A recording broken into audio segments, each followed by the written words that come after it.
Hi, folks. Welcome to week number 5 of Interpersonal Communications Online for Hennepin Technical College, summer of 2014.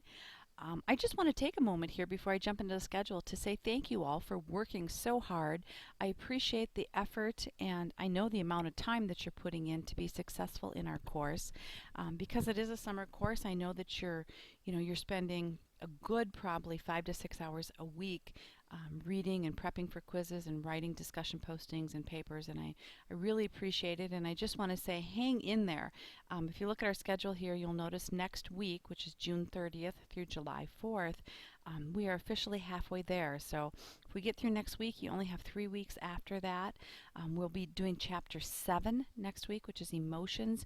Once we get through that, you really only have 4 chapters left. So keep up the good work. It always makes me sad when students get about halfway through the semester and then start missing assignments or quizzes or whatever. So hang in there. Keep doing the good work that you're doing. Okay, so as we're looking ahead, this video is for week number 5. I'm recording it on Friday, June 27th. Again, next week is a little bit different because we have our July 4th holiday on Friday. So your due dates are Wednesday. You've got discussion posting number 3 and 2 responses that are due on Wednesday, July 2nd, and then quiz number 7. We're just doing one chapter next week, chapter 7, which I think you will find really interesting. So do spend some time reading that. And again, folks, I really want to encourage you. I've had a couple of students email me asking me how they can do better on their quizzes because they're not getting the quiz scores that they would like. And again, follow that document that I have linked up to our homepage, and I have it linked under unit number 2 under content. But follow that document that I have for tips on quiz taking. It really does kind of walk you through a step-by-step process on how to prepare for the quizzes. And one of the things that I have been telling students is most often students who are not doing as well on the quizzes as they would like simply need to spend more time immersed in the chapter. And so what I'm really encouraging you to do, if you're not doing as well on the quizzes as you would like, make sure that you're following the step-by-step process that I have outlined, but then also taking extra time in the Cengage textbook website, using the flashcards, doing the practice quizzes, watching the videos, playing the games. All of that will help you to really internalize that information. And again, and I said this at the beginning of the semester, this is not a course where you can just kind of skim the chapters or use those summary cards and do well on the quizzes. You really do need to immerse yourself in the material and know it. Simply because our quizzes are, you're answering 13 questions in 20 minutes, so you really don't have the time to look it all up. So again, just really, if you're not doing as well as you'd like on the quizzes, spend more time with the material, and there's a lot of really fun ways and enjoyable ways to do that. I also have posted underneath each of the units, I have a bunch of activities, optional activities that you can do, videos, websites that you can do, activities that you can do, that will also help you really kind of cement your understanding of the chapter and the concepts. Okay, so here we are at week number 5. Discussion posting number 3, quiz number 7, both due on Wednesday. And I would really encourage you folks, get this done early so that you can go and enjoy the holiday with your friends and your family. Get it done early in the week, and then you don't have to think about anything until the following Wednesday, which is July 9th. We do have your instruction manual is due on Wednesday, July 9th, and then quiz 8 and 9 is due on that Friday. I am going to talk about the instruction manual in this video simply because I know a lot of you will start to work on it early. So I do want to give you some tips and suggestions for completing that. Okay, so I am going to go back over to table of contents under our course content, and I'm going to go down to unit number 7. Here we go. And I want to talk about your discussion posting that is due next week. So when you click on the activity, you see here's the discussion posting. So here is the question. It says, please post your response and at least 2 responses to classmates. So what I want you to do is go out to the emotional intelligence quiz, and here's the hot link right here. I want you to tell me what was your EQ, which is your emotional quotient. Similar to an IQ, which measures intelligence, this measures your emotional intelligence. Do you agree with your quiz results? Why or why not? And then why is it important to develop and improve your emotional intelligence? And again, just like this last one that you just did, where you watched the TED Talk from Amy Cuddy, this one I want you to go out, complete the activity, but then I'm really looking for you to follow that grading rubric and pull in the 4 concepts from our chapter. Explain how those concepts that you read about in chapter 7, how does that relate to what you experienced with the emotional intelligence quiz. So you're really I'm asking you to kind of go do this activity, but then be able to link and apply concepts from the textbook to this activity. So, and again, remember, if you're shooting for the A, you're going to have 4 concepts applied with definitions and page numbers applied in your discussion posting. Okay, so that's chapter 7, discussion posting number 3, that is due next Wednesday. I'm going to go back under course materials here. And just really quick as I'm doing this, folks, too, remember, if you ever have any questions, if you want me to look at your discussion posting ahead of time, and that goes for any papers, just email it to me a little bit ahead of time, and I'm happy to review it for you. Okay, we're going to go down here under unit number 8. And we're going to look at the instruction manual assignment. So when you click on that, it should bring up the assignment, and I just want to kind of walk this through. Now remember, this is not due until July 9th, not this coming Wednesday, but the following Wednesday. But I know a lot of you will want to get started early. So here is the assignment description. You are going to write an instruction manual. Just like when you buy a new appliance, you buy a new blender, you buy a new vacuum, you get a manual from the manufacturer that says, here's all the information you need to know about your new purchase. So it says we get a manual from the manufacturer telling us what the machine is capable of doing and how to take care of it. Unfortunately, human beings aren't born with an instruction manual, and people we meet don't hand us a set of instructions for dealing with them more effectively.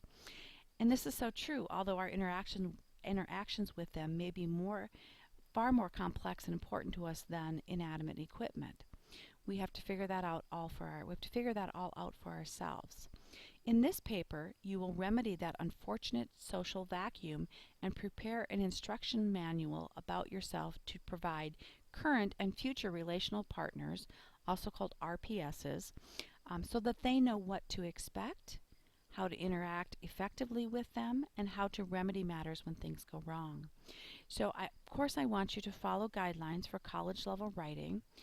And remember, folks, if writing is not your strong point, and for some of us it's not, please make sure that you use the Learning Resource Center on campus. When you register for classes at Hennepin Technical College and you pay the course fee, you are already paying an additional fee that funds that Learning Resource Center and Writing Center, so you might as well take advantage of it. One of the things that we hear over and over again from our advisory board is they want students who have strong writing skills. And so this is a wonderful opportunity. If that is not a strong skill for you, by all means use this resource to help with your writing. All right, so your final paper should be 4 to 5 pages in length. It should be double spaced. Please double check for mechanical or grammar errors. And you have to use a minimum of 1 concept from these 4 areas. So verbal communication, nonverbal communication, listening, and emotion. So you can use concepts from all through the book, but you do have to have at least 1 concept from those 4 areas. So you're going to write a set of instructions, and it should be headed or entitled Instructional Manual for Dealing with Me. And this manual should be written for one relational partner in one particular role. Could be a romantic partner, could be a boyfriend, could be a girlfriend, could be a husband, could be a wife, could be a coworker, could somebody that you're working with, could be a roommate, could be a friend, could be an in-law, could be somebody from your family, could be your brother, your mother, whoever. But I'm really looking for you to use your self-awareness and then the material covered in this class to answer the following questions. So the first thing that I will see is an introductory paragraph that will explain to the reader who this manual is designed for. Feel free to include only your relational partner's first name if that's more comfortable with you. But I do want an introductory paragraph that says this is an instruction manual for my boyfriend girlfriend named Tony, and then describe your relationship. I've been in a relationship with my boyfriend Tony for 3.5 years. We live together. So just kind of go on, talk about the relationship of the length of your relationship, how many times you interact with that person daily, what sort of, you can tell me a little bit about the history, but just a short introductory paragraph that helps me understand who this relational partner is that you're writing about. All right, so that's just a paragraph that starts off your paper, but then I should see these following headings, right? So I should see what I do, and you can just label this just like you would in a manual, what I do, and you can highlight it and underline it, and then in this section you're going to describe what sort of behaviors that relational partner will see you do when we're together, what I usually do in situations like this. And this is where a lot of that self-awareness comes in. You're really describing what you do. When I come home from work, this is what I do. When I get up in the morning, this is what I do. When you will see me, spending time on the computer. You will see me reading. You will see me. So just talk about behaviors that your partner will see. The next section down, labeled What I Think and Feel, this is where you explain to your partner what's going on underneath your skin, what they won't see. So the first section is what you will see. The second section is what I'm thinking and what I'm feeling, what I'm likely to be thinking or feeling when we first get together, what I hope will happen between us, what general operating principles do I follow, how I usually feel, what my intentions are. So that goes kind of more of the emotional piece. The third section is maintenance recommendations, what you should do to keep our relationship going well. Example, what serves as fuel to sustain my energy, my enthusiasm. So what do I need from you? What can you help me to maintain this relationship? The next one down is safety recommendations, what I recommend you not do, what might disappoint me, irritate me, hurt me, cause me to withdraw or feel annoyed.